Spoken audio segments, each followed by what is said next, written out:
Overstimulation slowly erodes the nervous system's natural sensitivity, even though it often feels harmless or normal at first. The mind is designed to respond to contrast, effort followed by rest, silence followed by sound, challenge followed by relief. When this balance is lost and stimulation becomes constant, the inner system no longer has the space to reset. Instead of feeling alive, alert, and responsive, a person begins to feel flat, restless, or numb. This numbness is not a lack of emotion, but a sign that the system is overloaded. When noise is continuous, whether through screens, information, entertainment, or constant interaction, the mind remains in a reactive state. It never fully settles. In this state, attention becomes shallow. Experiences pass quickly without being absorbed. Pleasure still exists, but it loses depth.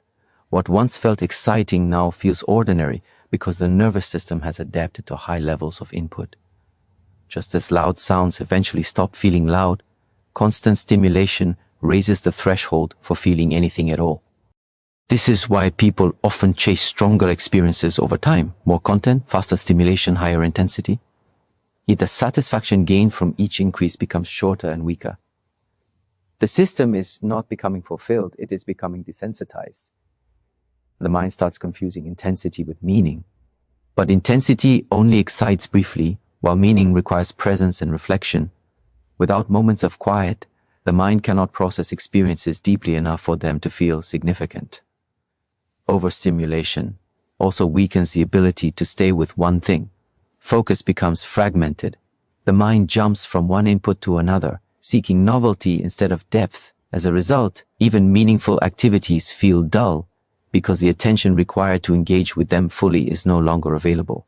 The problem is not the activity, it is the scattered state of awareness brought into it. Genuine excitement is not a constant peak. It is a subtle vitality that arises when the mind is calm, attentive, and grounded. This vitality depends on a sensitive nervous system, one that can register small changes, quiet moments, and gradual progress. When stimulation is reduced, sensitivity begins to return. Simple experiences regain texture. Silence becomes noticeable instead of uncomfortable. Small achievements feel rewarding again because the system is no longer overwhelmed.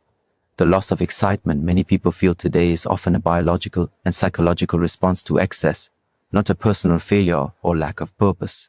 The body and mind are signaling that they have been pushed beyond their natural rhythm. Restoring sensitivity does not require adding more stimulation, it requires subtraction. Fewer inputs, clearer boundaries, and intentional pauses. Discomfort often appears during this reduction phase. Without constant noise, the mind confronts restlessness and unresolved tension. Many interpret this as boredom or emptiness and rush back to distraction. In reality, this discomfort is part of recalibration. It is the nervous system relearning how to be still. If one stays with it, the system slowly stabilizes and perception sharpens. Depth returns when space is created.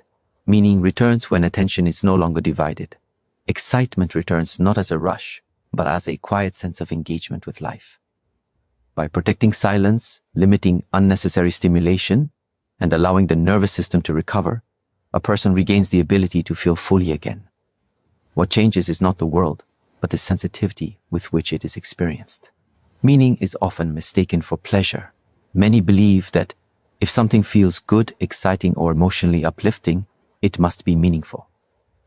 Yet pleasure is temporary and reactive, while meaning is stable and cultivated. Pleasure depends on external conditions. Meaning depends on the quality of presence brought into life. When presence is absent, even pleasurable experiences feel empty. When presence is strong, even challenging moments feel purposeful. Presence means being fully engaged with what is happening now, without escaping into distraction or anticipation. It is a trained capacity, not a passive state. In a distracted mind, attention is scattered, constantly pulled towards stimulation and emotional rewards. In such a state, experiences are consumed rather than lived. The moment passes quickly, leaving little imprint. This is why constant pleasure does not lead to fulfillment. It keeps the mind entertained but not nourished. Meaning begins when attention is directed deliberately. When a person chooses to focus on one task, one conversation, or one responsibility, the mind organizes itself around that choice. Energy stops leaking in multiple directions. This concentration creates depth. Depth is what transforms ordinary actions into meaningful ones. Washing dishes with full attention can feel more fulfilling than chasing excitement without awareness. Responsibility deepens this process. Responsibility is often avoided because it feels heavy, but it is one of the strongest sources of meaning.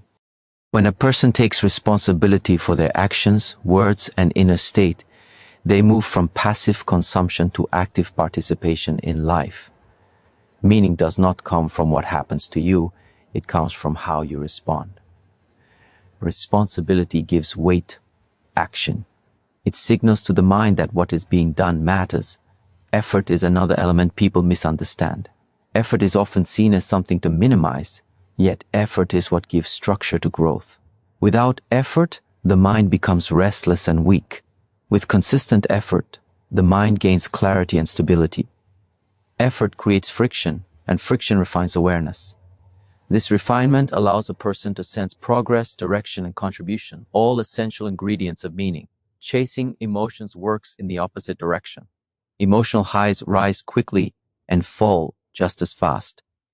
Over time, the mind becomes dependent on stronger stimulation to feel anything at all. This dependence reduces resilience. When emotions are low, the person feels lost. Meaning, however, does not disappear when emotions fluctuate. It remains because it is rooted in commitment rather than feeling. External stimulation also fragments attention. Each new input pulls the mind outward, weakening its ability to stay with one thing. When attention is constantly redirected, nothing is experienced deeply enough to feel significant.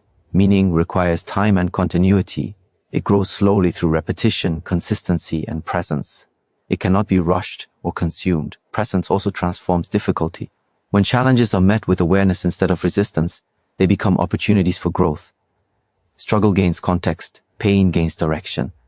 This does not make life easier, but it makes it meaningful.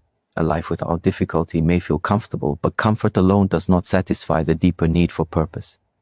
True fulfillment is quiet. It does not announce itself with excitement or intensity. It shows itself as steadiness, inner clarity, and a sense of alignment. This fulfillment grows when a person shows up fully, accepts responsibility, and applies effort consistently, regardless of emotional state.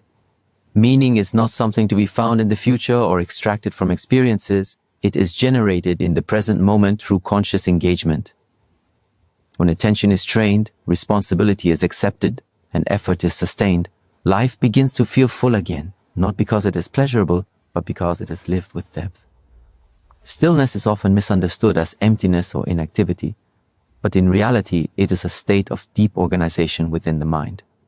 When external noise and internal chatter slow down, awareness becomes sharper, not weaker.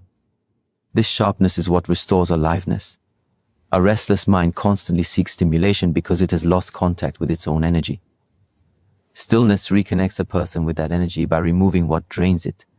In constant motion, the mind operates in reaction mode. Thoughts chase thoughts, impulses follow impulses, and attention is pulled outward again and again. Over time, this creates fatigue and confusion. Direction is lost, not because life has no path, but because the mind is too noisy to recognize it. Stillness interrupts this cycle. It creates a pause where the mind can observe instead of react. In this pause, clarity naturally emerges. When the mind becomes quiet, it begins to sense what truly matters. Without the pressure of constant input, priorities reorder themselves. Trivial concerns lose their grip. What remains is often simple and direct. This simplicity is not a loss of complexity, but a return to essence. From essence, direction arises. One no longer needs to force motivation. Action begins to align naturally with inner values. Discipline is what makes stillness sustainable. Without discipline, quiet moments remain accidental and brief. Discipline creates structure, regular times of silence, focused work, controlled consumption of stimulation. This structure protects stillness from being constantly interrupted. Over time, the nervous system adapts. It no longer panics in silence. Instead, it recovers there. As the mind stabilizes, perception changes. Small details become noticeable. Sensations become clearer. Emotions become easier to recognize without being overwhelming. This heightened sensitivity is not emotional intensity, Awareness. Awareness allows a person to respond intelligently rather than impulsively. Life begins to feel more alive not because it is louder, but because it is felt more fully. Natural enthusiasm returns in this state. Unlike excitement driven by stimulation, this enthusiasm is steady and grounded. It does not depend on novelty, it arises from engagement. When attention is present, even routine actions feel meaningful. Work becomes an expression of focus rather than obligation. Movement feels energizing instead of draining. Conversations feel genuine instead of automatic. Stillness also strengthens inner stability. When the mind learns to remain calm without constant input, it becomes resilient. External events lose the power to shake the inner state as easily. This stability creates confidence. One no longer needs constant validation or distraction. This inner independence is a source of quiet joy and strength. Many avoid stillness because it initially reveals discomfort. Unresolved thoughts, tension, and restlessness surface when noise fades. This is not a sign that stillness is harmful. It is a sign that the mind is detoxing from overstimulation. If one remains patient, these disturbances settle. What emerges is a sense of spaciousness and control. In this space, life feels manageable again. Decisions are clearer. Actions are deliberate. Energy is conserved rather than scattered. Aliveness is restored not as intensity, but as coherence. The mind and body begin to work together instead of against each other. Stillness does not remove ambition or passion. It refines them. It removes unnecessary urgency and replaces it with intention. When the mind is quiet and disciplined, enthusiasm flows naturally toward what truly matters. Life regains direction because attention is no longer divided. And in that undivided attention, a deep and lasting sense of aliveness is found.